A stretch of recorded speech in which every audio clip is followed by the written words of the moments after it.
corpses to a start.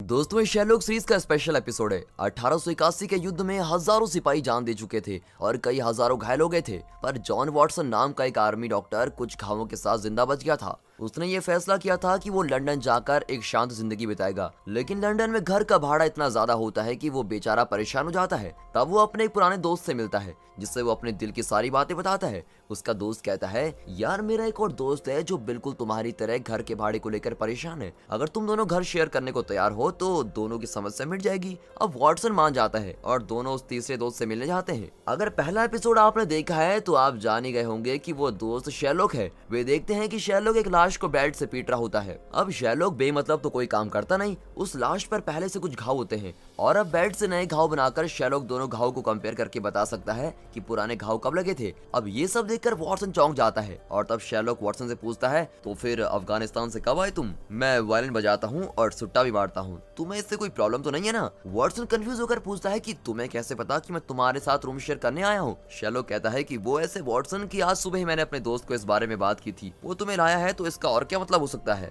मेरा नाम तो तुमने सुना ही होगा, लेकिन फिर भी बता ही देता हूँ। मेरा नाम है शेरलॉक होम्स और एड्रेस है 221 बेकर स्ट्रीट। वॉटसन के चेहरे पर कंफ्यूजन देखकर उसका दोस्त कहता है कि तुम टेंशन मत लो, शेरलॉक हमेशा ऐसे ही लोगों को चौंकाता रहता है। अब वॉटसन और शेरलॉक रूममेट्स बन चुके होते हैं और बहुत ही जल्द अच्छे दोस्त भी बन जाते हैं। शेरलॉक एक प्राइवेट डिटेक्टिव है और कई केसेस सॉल्व कर चुका है। वॉटसन के आने के बाद दोनों मिलकर दोगुने केसेस बहुत ही बेहतरीन तरीके से सॉल्व करने लगते हैं और इस तरह 2 साल बीत जाते हैं। अब वे लंदन से बाहर किसी केस को सॉल्व करके वापस आए हैं। वॉटसन की एक बुरी आदत है कि केस सॉल्व करने के बाद वो उसकी सारी डिटेल्स पब्लिश कर देता है और पब्लिक उसको खरीद कर पढ़ती है। इस वजह से दोनों बहुत ही फेमस हो चुके हैं। इस पब्लिसिटी के बाद उन्हें लगता है कि अब कुछ दिन आराम भी कर लेना चाहिए। अब ये सोचकर दोनों घर पहुंचते हैं तो वहाँ फुल ब्लैक ड्रेस में एक लड़की खड़ी होती है जिसका चेहरा भी ढका हुआ है। उसे एनालाइज करके शेरलॉक कहता है, तुम्हारा ड्रेस देखकर पता चलता है कि हाल ही में तुम्हारी शादी हुई है। तुमने एक भले आदमी से शादी की है, लेकिन अब वो तुम्हें इग्नोर कर रहा है। इतना ही नहीं, मैं तुम्हारा परफ्यूम भी पहचानता हूँ क्योंकि मेरी एक करीबी दोस्त भी यही इस्तेमाल करती है। तुम जरूर मैरी हो। अरे हाँ, ये तो मैरी है। शेरलॉक, मैं और क्या करती?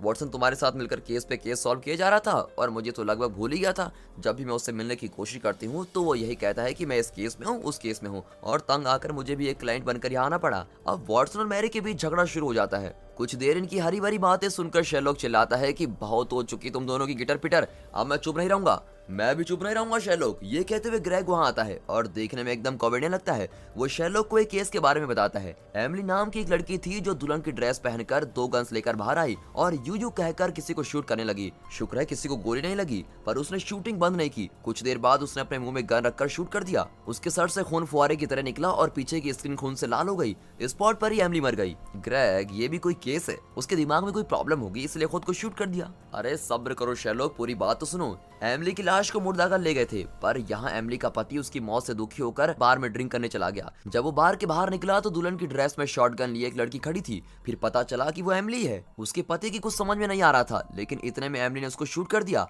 और वो आदमी वहीं पर मर गया। वहाँ की पब्लिक ने बताया कि उस लड़की के सर के पीछे के हिस्से में गहरा घाव था। ये देखकर लोग सोचने लगे कि ये मरी हुई एमिली है और यहाँ भूत बनकर आई है। और मेरी समझ में ये नहीं आ रहा है कि जब एमिली की लाश मुर्दा घर में पड़ी है तो वो यहाँ आकर अपने पति को शूट कैसे कर सकती है। शेरलॉक को ये केस बहुत ही इंटरेस्टिंग लगता है। शेरलॉक को शक होता है कि एमिली अपनी मौत की झूठी खबर फैलाकर कोई बुरा काम कर रही है, इसलिए मुर्दा घर की लाश को वे चेक करने जाते हैं, लेकिन वो वाकई में एमिली की लाश होती है। अब तो शेरलॉक भी कंफ्यूज होता है कि अगर ये एमिली है तो फिर बाहर उसका पति का खून वो कैसे कर सकती है, और वो भी पब्लिक के सामने।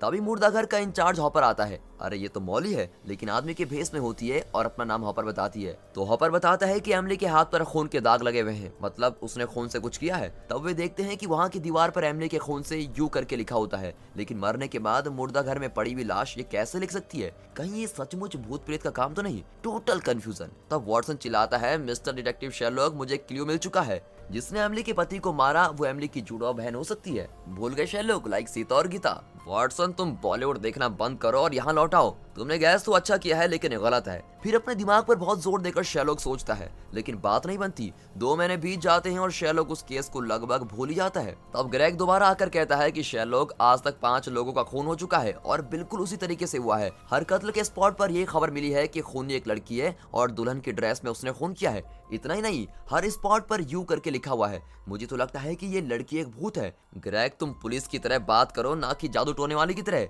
इस दुनिया में भूत प्रेत नाम की कोई चीज नहीं है, खून कोई इंसान ही कर रहा है, लेकिन पुलिस को कंफ्यूज करने के लिए एमिली के भेस में कर रहा है और हर जगह यू करके लिख रहा है। लेकिन शेरलॉक ने अभी तक इसका पता ही नहीं लगाया कि मरने के बाद एमिली ने बार के बाहर अपने पति को शूट कैसे किया। उसके सर पर तो गोली का निशान भी था। ये सोच सोच कर शेरलॉक का सर चकराने लगता है। यहाँ वॉटसन अपने घर में होता है और घर की हाउसकीपर बताती है कि मैरी बाहर गई है। फिर वॉटसन को शेरलॉक का टेलीग्राम आता है कि जल्दी आओ। दोनों माइक्रोफ्ट के पास जाते हैं, जो बहुत खा खा कर एकदम गोल हो गया है। वो दोनों को कुछ केसेस देता है और वे उन्हें सॉल्व करने लगते हैं, लेकिन शेरलॉक के दिमाग से एमिली का केस निकलने का नाम ही नहीं लेता। लाख सोचने पर भी उसे केस का सलूशन नहीं मिलता। एक दिन लेडी कारमाइकल नाम की एक औरत शेरलॉक के घर आती है और अपना केस सुनाती है। एक दिन मेरे घर पे एक पार्सल आया था जिसके अंदर संतरे के बीज थे। उन्हें देखते ही मेरे पति कारमाइकल ने शॉक होकर कहा कि ये मौत है। उस दिन से वो रात को सो नहीं पाता और खिड़की से बाहर देखकर बड़बड़ाता रहता है कि वो मुझे जिंदा नहीं छोड़ेंगे, पर बाहर कोई नहीं था। अगले दिन कारमाइकल एक जगह पर खड़ा था। जब मैं वहां गई तो सामने दुल्हन की ड्रेस में एक औरत खड़ी थी। कारमाइकल ने घबराकर कहा कि वो एमिली है और मुझे मार डालेगी। तभी एमिली पास आई और चेहरे से कपड़ा हटाने वाली थी। कारमाइकल बेहोश होकर गिर पड़ा।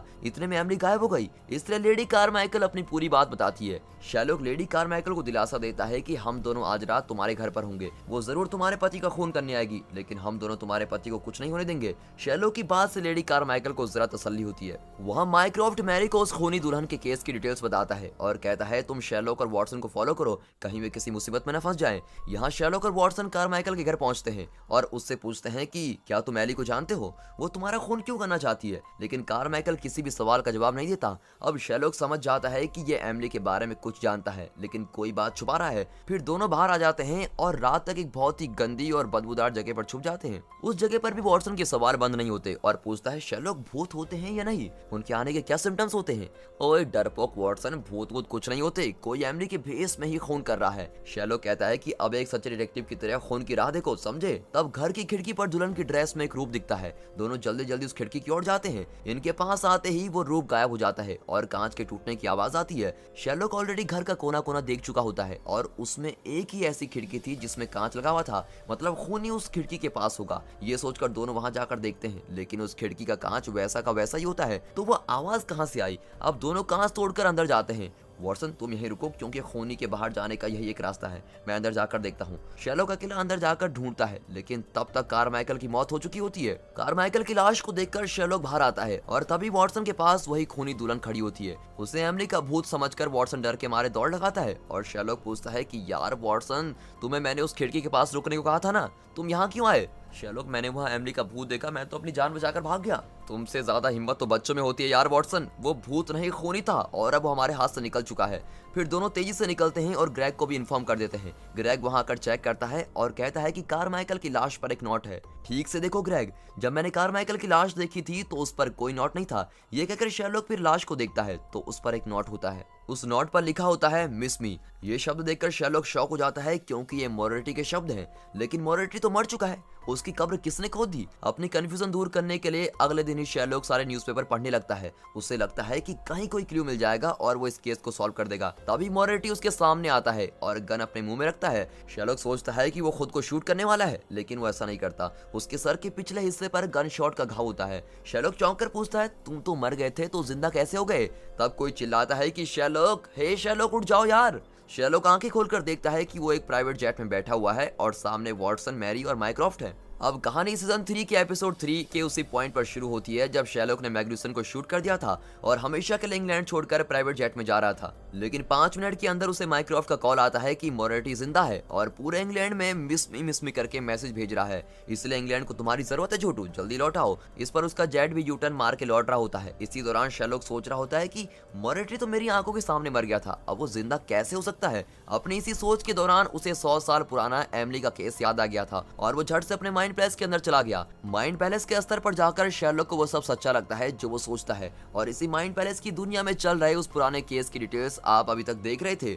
वॉटसन पूछता है शेरलॉक तुम ठीक तो हो ना। बिल्कुल ठीक हूँ वॉटसन, लेकिन 100 साल पहले के एक अनसॉल्व केस को सॉल्व करने वाला हूँ, लेकिन उसके लिए मुझे फिर माइंड पैलेस के अंदर जाना होगा। पागल तो नहीं हो गए हो शेरलॉक? वो 100 साल पुराना केस है और तुम उसे अपने माइंड के अंदर सॉल्व कर लोगे? वाह भाई, मैं जरूर सॉल्व कर सकता हूँ वॉटसन, बस तुम थोड़ी देर अपनी बड़बक बंद रखो। अब ये कहकर शेरलॉक फिर माइंड पैलेस में चला जाता है। अब उसके माइंड पैलेस में 100 साल पहले की दुनिया है और इसीलिए लोगों की वेशभूषा भी पुरानी है। ये सब शेरलॉक की इमेजिनेशन में चल रहा है, लेकिन शेरलॉक को एकदम रियल लगता है क्योंकि मैग्नुसन को अपने जाल में फंसाने के लिए वो कई महीनों से ड्रग ले रहा था और ड्रग्स का असर तेज होने के कारण शेरलॉक को उसकी इमेजिनेशन भी एकदम रियल लग रही है। सीजन 3 का एपिसोड 3 जिन दोस्तों ने देख लिया है उनके लिए इसे समझना आसान होगा। शेरलॉक के माइंड पैलेस में शेरलॉक और वॉटसन है। तब उन्हें मैरी का टेलीग्राम आता है कि एक बड़ी प्रॉब्लम है, यहाँ जल्दी पहुंचो। दोनों वहां जाते हैं तो मैरी बताती है कि मुझे इस केस में एक जबरदस्त एविडेंस मिला है। फिर वो दोनों को एक पुरानी बिल्डिंग में लेके जाती है जहाँ कई लड़कियां अजीब सी कॉस्ट्यूम में होती है। शेरलॉक अंदर जाता है और अपने दिमाग की सारी इन्फॉर्मेशन को कनेक्ट करके कहता है कि मैं ये केस सॉल्व कर चुका हूँ, तुम सब एमिली की मदद कर रही हो। एमिली का पति बहुत ही बुरा आदमी था और उसके साथ रहकर एमिली तंग आ चुकी थी।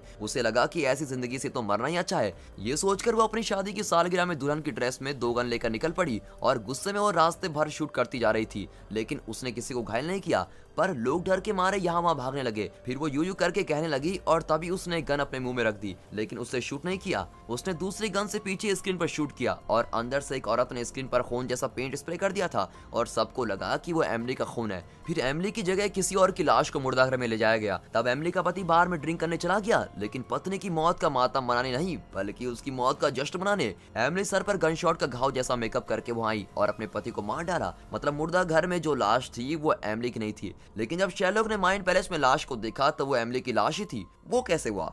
शेरलॉक एक्सप्लेन करता है कि जब एमिली अपने पति को शूट करके मुर्दाघर पहुंची तो उसने अपने हाथ से वहां की दीवार पर यू करके लिखा और इस बार सचमुच खुद को शूट करके मर गई। इसलिए जब मैंने जाकर देखा तो वो सच में एमिली की लाश थी। एमिली से इंस्पायर होकर कई औरतों ने उसी का मेथड अपनाया और दुल्हन की ड्रेस में उन आदमियों को शूट करने लगी जिन्होंने उन्हें धोखा दिया या उनके साथ बुरा किया। शेरलॉक के माइंड पैलेस में दिखने वाले यही वो औरतें हैं, पर लोग समझ रहे हैं कि उन आदमियों को एमिली के भूत नहीं मारा है। लेडी कारमाइकल के पति ने भी एक औरत को धोखा दिया था और वही औरत दुल्हन के ड्रेस में उसको शूट करके चली गई। कारमाइकल के घर की खिड़की पर दुल्हन की जो इमेज दिख रही थी वो एक इल्यूजन था जो उस औरत ने आईने के रिफ्लेक्शन से क्रिएट किया और उसी आईने के टूटने की आवाज शेरलॉक और वॉटसन ने सुनी थी और खिड़की का ग्लास बिल्कुल वैसा का वैसा ही था। इस तरह अपने माइंड पैलेस के अंदर शेरलॉक इस केस को सॉल्व कर देता है। तब दुल्हन की ड्रेस में एक औरत वहां आती है और अपना पर्दा उठाती है। ये तो मोरालिटी है। अचानक शेरलॉक अपने माइंड पैलेस से बाहर आकर आंखें खोलता है। 100 साल पहले का केस शेरलॉक ने सॉल्व कर दिया होता है। वो दावे के साथ नहीं कह सकता कि जैसा उसने बताया बिल्कुल वैसा ही हुआ था, लेकिन ये भी एक पॉसिबिलिटी है। अब वो वॉटसन से कहता है कि अब हमें जल्दी से एमिली की कब्र को चेक करना होगा। वहां जाकर वे कब्र खोदने लगते हैं। शेरलॉक की थ्योरी के मुताबिक कब्र के अंदर 2 कंकाल होने चाहिए,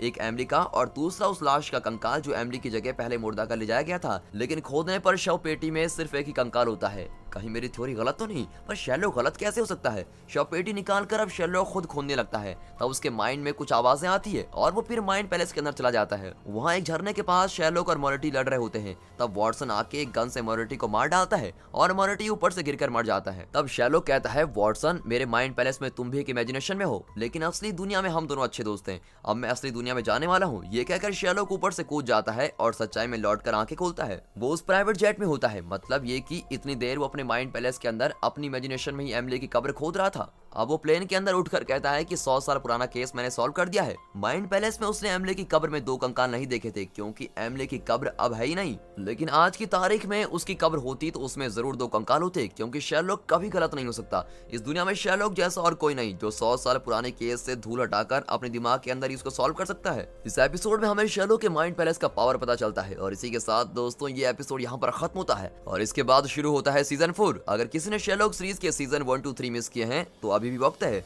उन्हें जरूर देखिए, तभी आप सीजन 4 का पूरा मजा ले पाएंगे। सारे सीजन के सभी एपिसोड देखकर तो आप खुद भी शेरलॉक बन जाएंगे। तो दोस्तों इस वीडियो को एक लाइक और चैनल को सब्सक्राइब जरूर कीजिए। आपके कमेंट्स भी हमारे लिए जरूरी है और हाँ, साथ ही अपने फ्रेंड सर्कल में इस वीडियो को शेयर जरूर कीजिए। And finally thanks for watching.